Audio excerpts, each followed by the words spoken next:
Thank you very much. Let me just share my screen with everyone.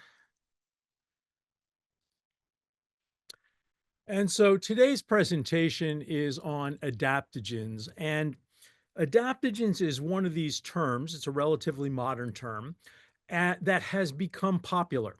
And the problem with popularity, on one hand, it's great. We want people to know what adaptogens are and what they can do. On the other hand, we now see all sorts of adaptogenic sodas and adaptogenic candy bars. And the reality is that there is hype. And today's talk is really to describe and help people to understand what adaptogens are and what they are not, what they can do and what they can't do. Because again, you'll see all sorts of things out there on the internet, in books, and in the media that sort of hype this up like these are panaceas. They are not panaceas, but they happen to be incredibly useful herbs, especially for people who are under or experiencing chronic stress. Now, I can't imagine anybody in our audience is experiencing chronic stress, or maybe I can imagine that almost everybody in our audience is experiencing chronic stress. So, the idea of using tonic herbs to restore balance and overall health is an ancient idea. That is not new. In traditional Chinese medicine, you have what are called qi tonics and kidney yang tonics and shu tonics. In Ayurvedic tradition, you have these herbs that are called rasayanas that are considered to be rejuvenative tonics. But you cannot equate the Chinese qi tonics or kidney yang tonics or shu tonics or a rasayana to the word adaptogen. The word adaptogen is a relatively new way of describing these types of, we'll call them restorative remedies. And so initially, the research on adaptogens only starts in 1947. And a Soviet scientist, Dr. Nikolai Lazarev, is the first person who starts looking at this idea. And after their experience in World War II, where not only were the Russian soldiers, but the German soldiers and American soldiers all taking lots and lots of amphetamines to keep themselves awake and keep themselves going under incredibly stressful conditions, the problem was amphetamines, of course, are addictive and they are damaging to your overall health. So the Soviets start looking into, and you think about how enlightened, except that this was really initially sponsored by the military. And it was basically to do what Khrushchev said, and that was to bury the West. They wanted to find healthier ways to create superior workers, superior soldiers, superior cosmonauts. And initially, the research starts off with them looking at pharmaceuticals, and they start looking at all these different pharmaceuticals. And eventually, they sort of drop the idea of pharmaceuticals because they all have significant adverse effects. And they start looking at plants. And so, again, this research starts with Dr. Lazarev. Then the research goes over to Dr. Israel Breckman, and Breckman is considered to be the father of adaptogenic research, really. And he initially starts looking at an herb that most of you, and I am aware, I had spoken to the producers of this conference, and they had said that many people are beginners and don't have, in-depth knowledge. So I'll try to keep it on that level today. But initially, they are working with a Chinese herb called Asian ginseng. And so I'd say most Americans have heard of Asian ginseng or Chinese ginseng or Korean ginseng, all the same thing, and just different locations.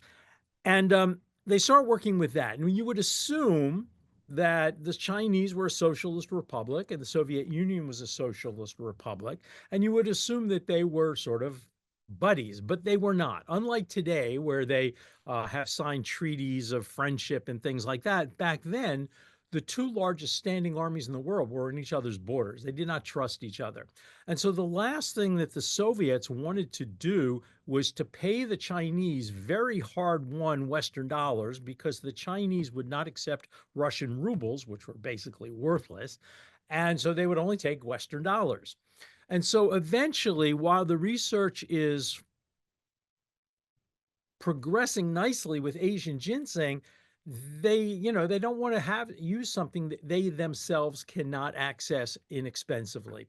So they start looking around the Soviet Union and they find a plant that grows all over Siberia, um, and is common, and it's in the ginseng family, the Aureliaceae family.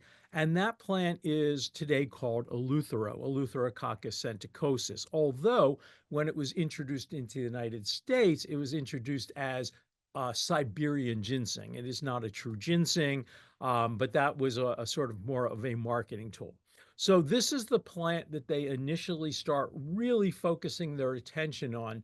And in 1961, the first monograph on Eleutherococcus senticosus is published.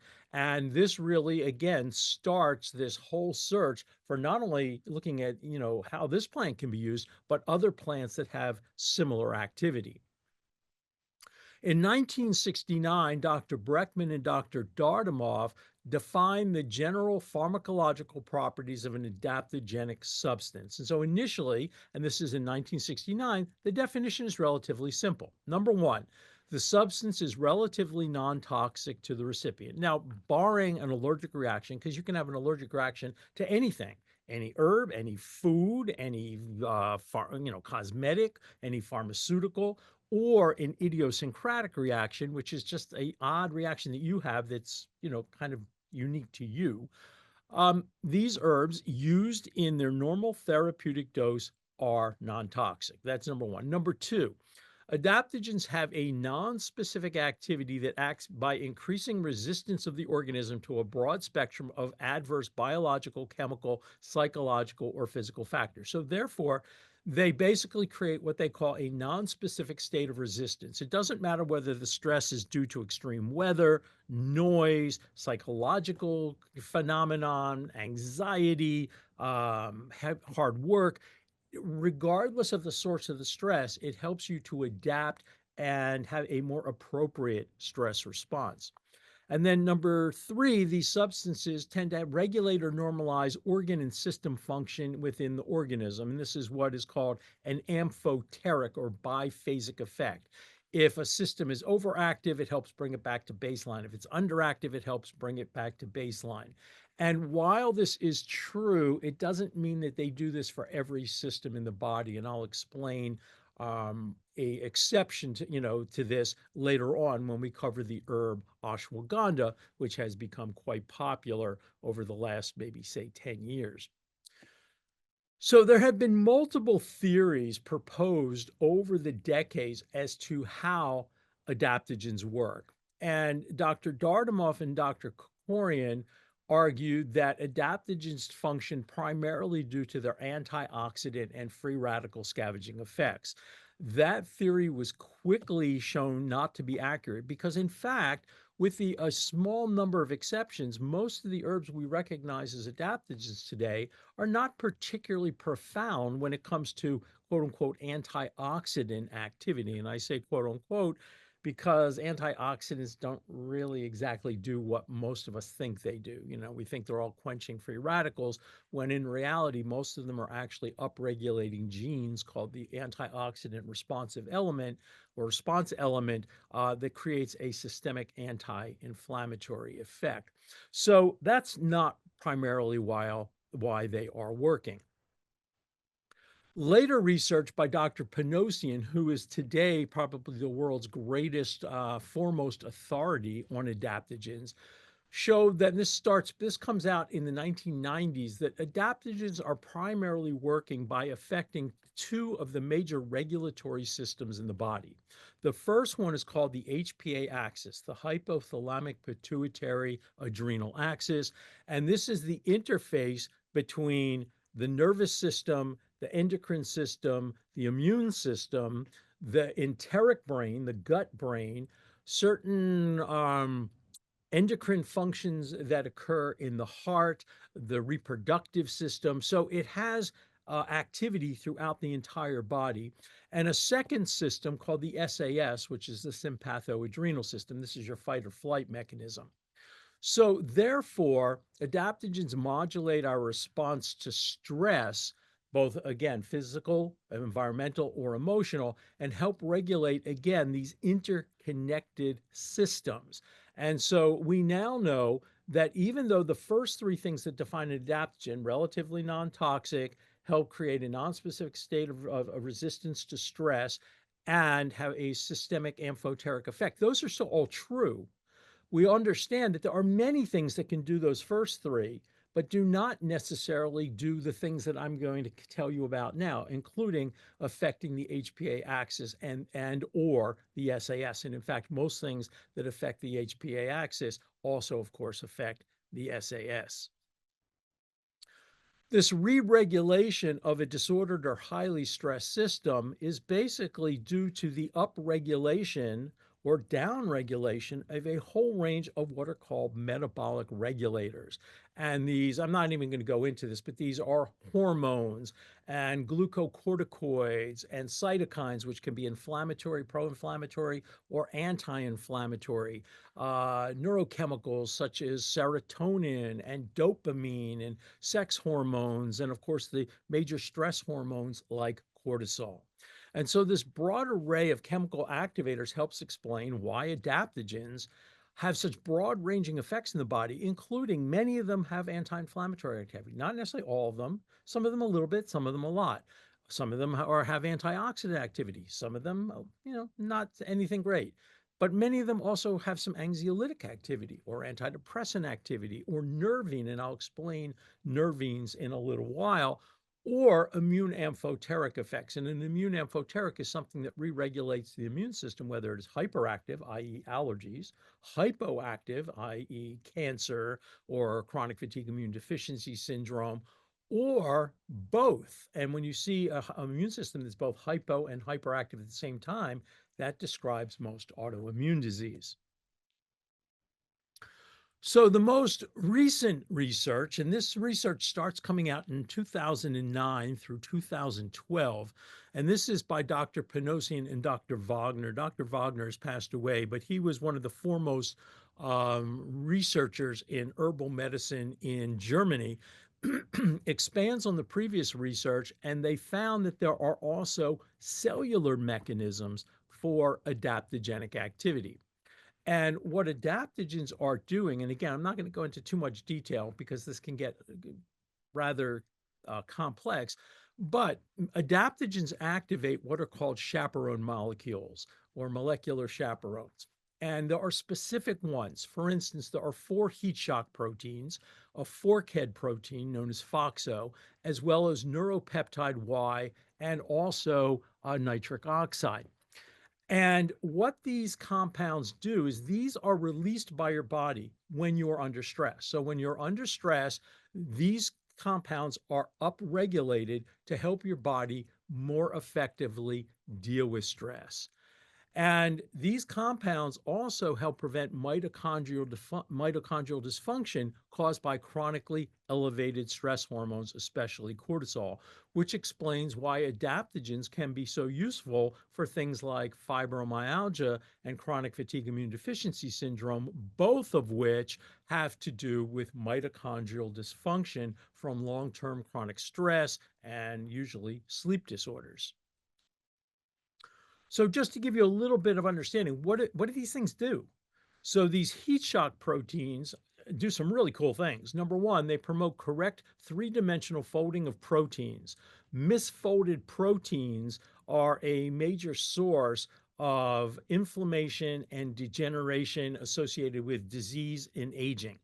They prevent their aggregation. And here's the coolest thing for me, they assist the body in refolding of misfolded proteins. And as I said, misfolded proteins are linked to a wide range of chronic degenerative disease. Forkhead protein, specifically FOXO, promotes synthesis of proteins that inhibit the effects of stress. It enhances cellular detoxification.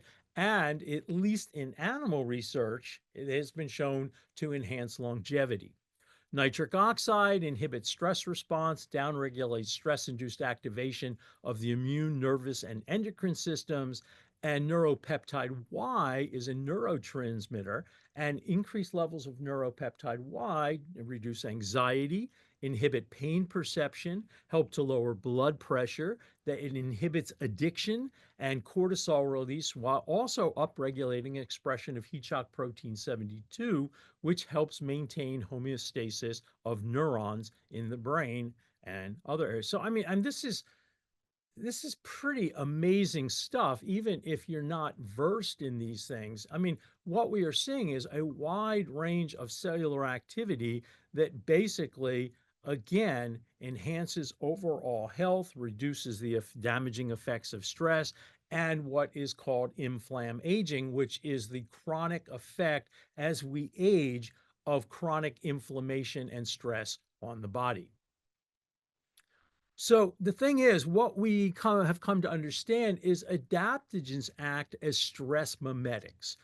Mimetic means it imitates, so it's or a eustressor. So you could think of adaptogens as a stress vaccine. So the good news is you don't have to get a needle, but what they do is they increase our resistance to stress.